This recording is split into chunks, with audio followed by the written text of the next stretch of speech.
At Anurag University, be everyone you dream to be.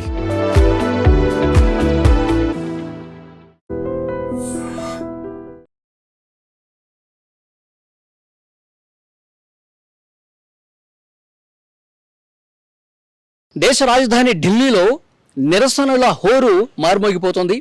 Jantar Mantar దగ్గరే కాదు, ఇప్పుడు నేరుగా ప్రధానమంత్రి నరేంద్ర మోదీ నివాసం ముందు కాంగ్రెస్ అగ్రనేతలు రాహుల్ గాంధీ, ప్రియాంక గాంధీ, మల్లికార్జున ఖర్గే అగ్రనేతలందరూ కూడా డైరెక్ట్గా ప్రధాన నివాసానికి వచ్చేసి అక్కడ రోడ్డు మీద బైఠాయించి ఆందోళన చేస్తున్నారు, నిరసనలు తెలియజేస్తా ఉన్నారు. భారీగా పోలీసులు కూడా మోహరించారు. కొంత ఉద్రిక్త పరిస్థితి అక్కడ కూడా కనిపిస్తోంది.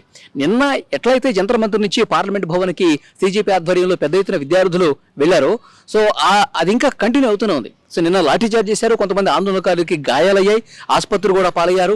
అయినప్పటికీ కూడా మేము వెనక్కి తగ్గేది లేదని చెప్పి సిజేపీ చెప్తోంది. సో అట్లాగే అక్కడ ఆ నిరసనల హోర్ అనేది ఇంకా కంటిన్యూ అవుతూనే ఉంది.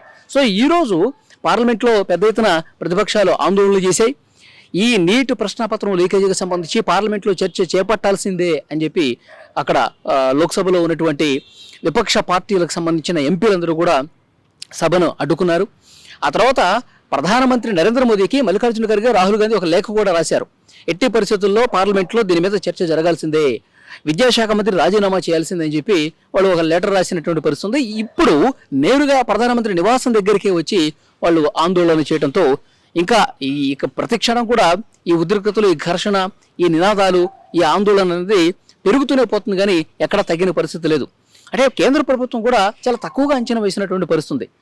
కాంగ్రెస్ జనతా పార్టీ ఆధ్వర్యంలో మొదలైనటువంటి ఈ జన్జీల ఉద్యమం జస్ట్ సోషల్ మీడియాకే పరిమితం అయిపోతుందిలే, ఏదో ఒక ఆందోళన చేస్తే 1-2 రోజుల్లో సద్దుమణిగిపోతుందిలే అని కేంద్ర ప్రభుత్వం భావించి ఉందేమో. కానీ పరిస్థితి ఇప్పుడు ఆ విధంగా లేదు. రోజు రోజుకి పెరుగుతూనే పోతుంది. రోజు రోజుకి ఆందోళనలు తీవ్రమవుతున్నటువంటి సిచ్యువేషన్, చాలా సీరియస్నెస్ ఈ వ్యవహారంలో కనిపిస్తోంది. కొంతమంది కేంద్ర ప్రభుత్వంలో ఉన్నటువంటి పెద్దలు కూడా మాట్లాడుతూ ఉన్నారు. ఇప్పుడు ఈ విద్యాశాఖ మంత్రి రాజీనామా చేస్తే సమస్య పరిష్కారం అయిపోతుందా? సమస్య ఇక పూర్తిగా తొలగిపోతుందా? లేదు కదా. ఇప్పుడు విద్యా వ్యవస్థని ప్రక్షాళన చేయాల్సినటువంటి అవసరం ఉంది. అట్ ద సేమ్ టైం భవిష్యత్తులో ఏ పేపరు కూడా లీక్ కాకుండా చూడాల్సినటువంటి పరిస్థితి కేంద్ర ప్రభుత్వం మీద ఉంది. కనీసం ఆ బాధ్యత గుర్తెరగాలంటే, భవిష్యత్తులో జరిగేటువంటి ఎగ్జామ్ పేపర్స్లు చాలా పటిష్టంగా జరగాలంటే ఇలాంటి రాజీనామాలు చేయాల్సినటువంటి పరిస్థితి ఉంది. కేంద్ర ప్రభుత్వం ఇప్పుడు చొరవ తీసుకుని బాధితుల పక్షాన నిలబడాల్సినటువంటి అవసరం ఉందని చాలామంది మేధావులు కూడా చెప్తా ఉన్నారు.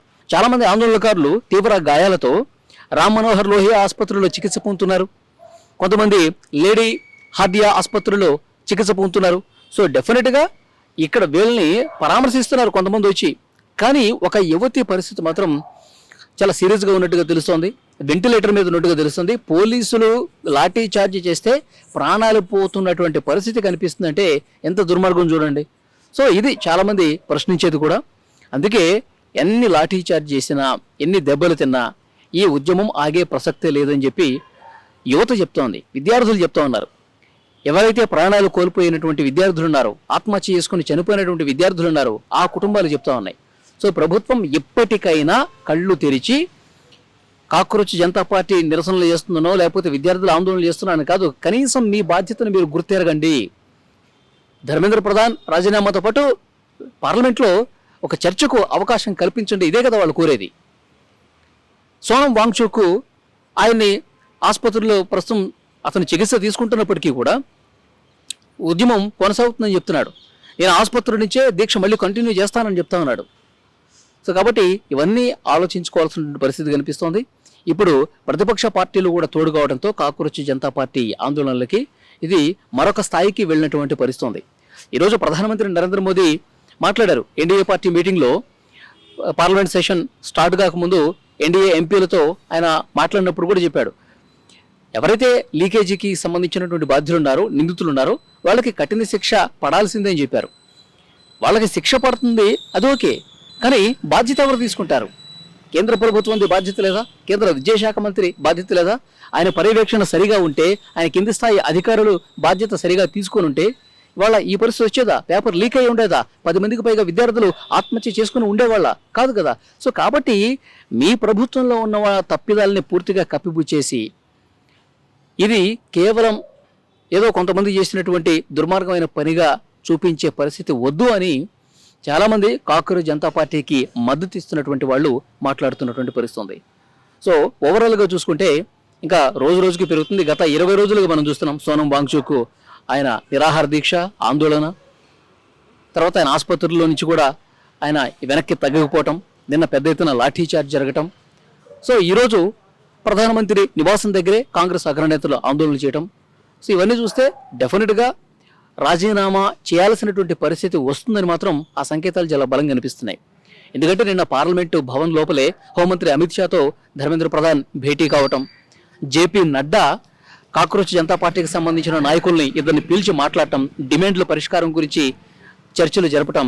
సో దీని మీద కూడా అభిజిత్ దీప్కే కామెంట్ చేశాడు. ఇవన్నీ కూడా ఉత్తముచ్చట, కేవలం కాలయాపన చేయటం కోసమే. సో జేపీ నడ్డా అనే వ్యక్తి పూర్తిగా మమ్మల్ని మోసం చేసినటువంటి వ్యక్తి. మా సమస్యల పరిష్కారం కోసం, మా డిమాండ్ల పరిష్కారం కోసం అతను పిలిపించుకొని టైం పాస్ చేశాడు, ఒక్క ఉపయోగం కూడా లేదు అతని వల్ల అని చెప్పి ఈరోజు అభిజిత్ దీప్కే కూడా మాట్లాడినటువంటి పరిస్థితి ఉంది. సో చూద్దాం నెక్స్ట్ ఏం జరగబోతుందన్నది. ప్రధానమంత్రి నరేంద్ర మోదీ నివాసం ముందే ఆందోళన ఆ స్థాయికి వచ్చిందంటే సో రేపు పార్లమెంట్లో ఏం జరుగుతుంది, రేపు పార్లమెంట్లో దీని మీద ఎలాంటి డిస్కషన్ జరుగుతుంది, విద్యాశాఖ మంత్రి స్పందన ఏ విధంగా ఉంటుంది, ఇవన్నీ కూడా చూడాల్సిన అవసరం ఉంది.